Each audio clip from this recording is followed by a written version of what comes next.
Students, آج جو ہمارا ٹاپک ہے وہ اردو ادب میں عید الفطر، اور اس کے مصنف ہیں ڈاکٹر وحید قریشی۔ آپ 1925 میں پیدا ہوئے اور 2009 میں آپ کی وفات ہوئی۔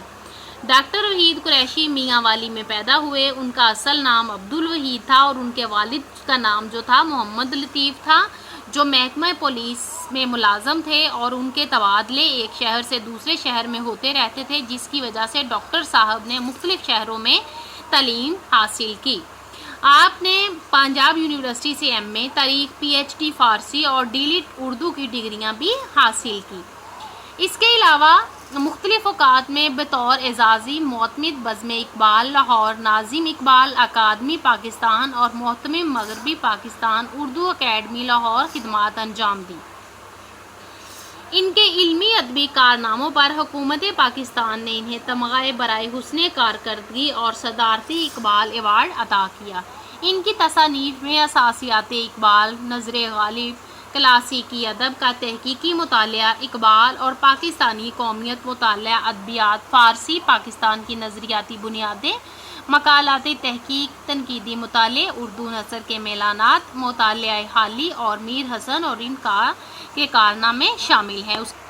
کویسچن آنسر کی طرف ہم چلتے ہیں۔ اس کے شارٹ کویسچن آنسر ہم نے کرنے ہیں، وہ بھی میں نے آپ کو ریڈنگ میں سے ہی کروائے ہیں تاکہ آپ اچھے نمبر بورڈ میں حاصل کر سکو۔ کویسچن نمبر 1 ہے، عید الفطر کا ہماری تہذیبی اور دینی زندگی سے کیا تعلق ہے؟ تو یہ پیج نمبر 44 کے لاسٹ میں ہے یہ پیراگراف۔ عید الفطر کا ہماری تہذیبی اور دینی زندگی پر بہت گہرا اثر ہے یا گہرا تعلق ہے۔ یہ اسلامی اقدار اور روایات کے پاسداری کا ایک ذریعہ ہے۔ عید کا تصور مسلمانوں کے ہاں محض تہوار منانا، یہ دیکھیں یہاں سے یہ سٹارٹ ہو رہا ہے۔ عید کا تہوار مسلمانوں کے ہاں محض تہوار منانے اور اچھل کود کو کلچر بنانے پر منحصر نہیں، بلکہ اس خوشی کا رشتہ ہماری اقدار میں بہت دور تک جاتا ہے۔ یہ جو کویسچن نمبر 1 کا الف پارٹ ہے، یہ اس کا آنسر ہے یہاں تک۔ اس کے بعد ہے کویسچن نمبر 2 یعنی کہ اس کا بے پارٹ، عید الفطر پر نظموں میں شعراء نے کیا باریکیاں پیدا کی ہیں؟ تو یہ پیج نمبر 42 کا سیکنڈ پیراگراف ہے۔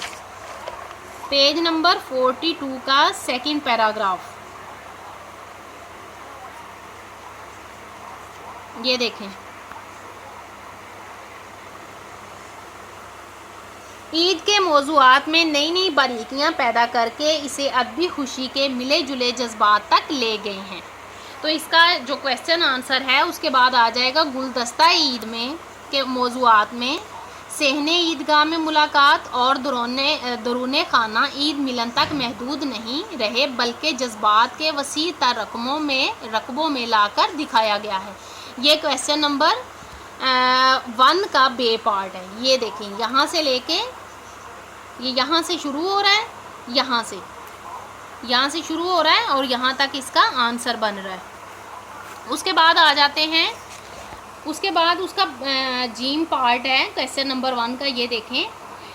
اس سبق کی روشنی میں اردو شعراء نے عید الفطر کے جن متعدد پہلوؤں پر اظہار خیال کیا ہے، ان میں سے کوئی سے 3 پہلوؤں موضوعات کے نام لکھیے۔ تو یہ پیج نمبر 43 پہ ہے۔ یہ دیکھیں پیج نمبر 43، یہ یہاں سے شروع ہو رہا ہے۔ یہ ہے مجموعی طور پر عید الفطر سے متعلق موضوعات ہماری شاعری کی بنیادی روح کو ظاہر کرتے ہیں۔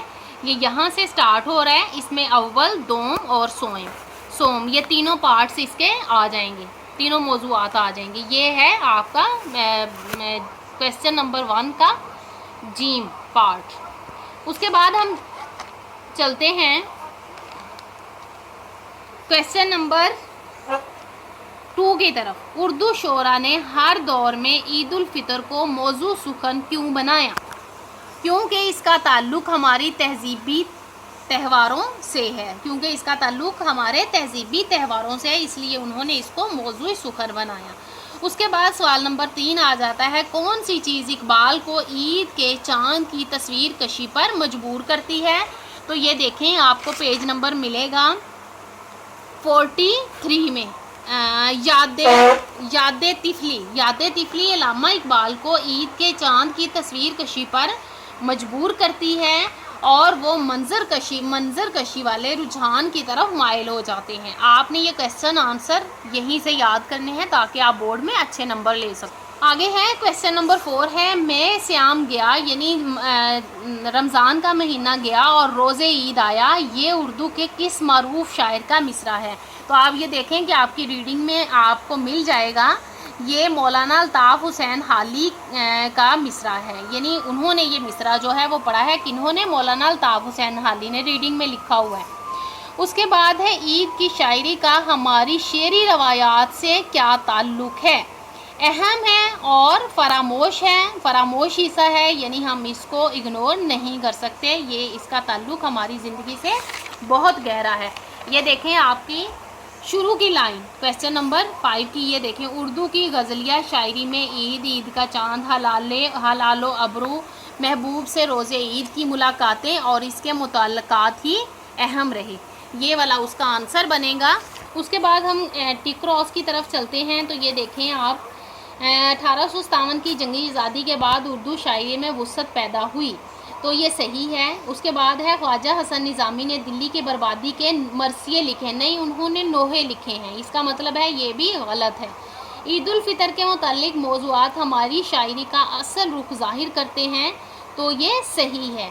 سبق میں 4 شعراء کے اشعار درج ہیں، نہیں 4 کے نہیں ہیں، 5 کے ہیں، تو یہ بھی غلط ہے۔ عید الفطر کا تصور ہماری اقدار میں شامل ہے، یہ درست ہے۔ یہ مصرع کس شاعر کا ہے؟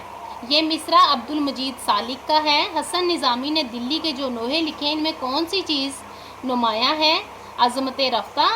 اس کے بعد ہے عید الفطر کے موقع پر مسلم معاشرے کے کس طبقے کو سب سے زیادہ مسائل کا سامنا کرنا پڑتا ہے؟ تو اس میں کون سے آ جائیں گے؟ غربا۔ شاعر نے لذت افزائے شور طفلی میں کس کی طرف اشارہ کیا ہے؟ انہوں نے عید الفطر کے چاند کی طرف اشارہ کیا ہے، یہ اس کا صحیح آپشن ہے۔ 1857 کی جنگ آزادی کے بعد توجہ تیز ہوگی کس کی طرف؟ نظموں کی طرف، یہ اس کا MCQ صحیح ہے۔ اس کے بعد ہم چلتے ہیں مضمون کی طرف، جو ہمارا آج کا جو سبق ہے یہ مضمون نگاری ہے صنف ادب کے لحاظ سے، اور مضمون کسے کہا جاتا ہے اس میں سے MCQs بھی آپ کو آ سکتا ہے۔ کسی مقررہ موضوع پر اپنے خیالات، جذبات، احساسات، تاثرات کا نثر میں تحریری اظہار مضمون کہلاتا ہے۔ اس میں موضوع کی کوئی قید نہیں، اس لیے ہر قسم کے موضوعات پر بے شمار مضامین لکھے جاتے ہیں۔ مضمون نویسی بھی پہلے موضوع کا تعارف کرایا جاتا ہے، پھر دلائل دے کر بحث کی جاتی ہے اور اہم باتیں علمی پیرائے میں تحریر کی جاتی ہیں، اور آخر میں مختصراً نتیجہ اخذ کیا جاتا ہے یا پیش کیا جاتا ہے۔ توازن، تناسب اور نظم و ضبط اس کے اہم تقاضے ہیں۔